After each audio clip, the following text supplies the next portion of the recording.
April 24, 2025 గురువారం ఈరోజు మనం మదనపల్లి మార్కెట్‌కి సంబంధించి అంటే స్టాక్ అనేది ఏ విధంగా వచ్చింది ఏమన్నది ఈ వీడియోలో మాట్లాడుకుందాం. అంటే లేట్ చేయకుండా వీడియోని స్టార్ట్ చేసేద్దాం. మనం ముందుగా జీపీఆర్ అలాగే పీవీఎస్‌పీ లైన్ మాట్లాడుకుంటే ఈ లైన్‌లో దిగుమతి నిన్నటితో పోల్చుకుంటే స్వల్పంగా తగ్గింది. అంటే భారీగా కాదు, నిన్నటితో పోల్చుకుంటే స్వల్పంగా దిగుమతి అయితే తగ్గింది.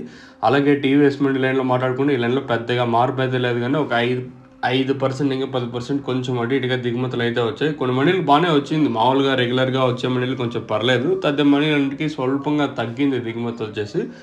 సో, ఇంకా ఈరోజు అంగళ్ళు ఓపెన్ కదా! సో, కాయలేమన్నా ఆడికొచ్చే కాయలన్నీ ఈటికేమన్నా వస్తాయా? లేదా? అనేది సస్పెన్స్ ప్లస్ క్వెషన్ మార్క్. ఇది కూడా మనం ఆలోచించాల్సిన విషయం. సో, ఓవరాల్‌గా ఈరోజు దిగుమతి అయితే తగ్గింది. అంటే భారీగా కాదు. నిన్నటితో పోల్చుకుంటే స్వల్పంగా దిగుమతి తగ్గింది. మరి ప్రైస్ అనేది అంటే ధరలనేది ఏ విధంగా వెళ్తే చూడాల్సి ఉంటది. ఈ పొద్దుటనే ఇంకా అంగళ్ళు మార్కెట్ అయితే ఓపెన్ అయిపోతది. మామూలుగా జరిగే 3:30కి లేదా 3:45కి అంతా వేలంపాట్లు కూడా స్టార్ట్ అవుతాయి. మీకు ఇందులో ఏమైనా డౌట్లు ఉంటే కింద నెంబర్స్ అయితే అవైలబుల్గా ఉంటాయి. సో, మీరు కింద నెంబర్స్ కాల్ చేసి అంటే ఏమైనా డౌట్ ఉంటే అడగచ్చు. మీకు తక్షణంగా భూవరం బుకింగ్ చేసుకోవాలనుకోండి కింద నెంబర్స్ కాల్ చేసి బుక్ చేసుకోవచ్చు. నెంబర్ ఎప్పుడు ఎనీ టైం ఆన్లోనే ఉంటుంది. సో, మీకు తక్షణంగా భూవరం కావాల్సింటే కింద నెంబర్స్ ఎప్పుడు అవైలబుల్గా ఉంటాయి.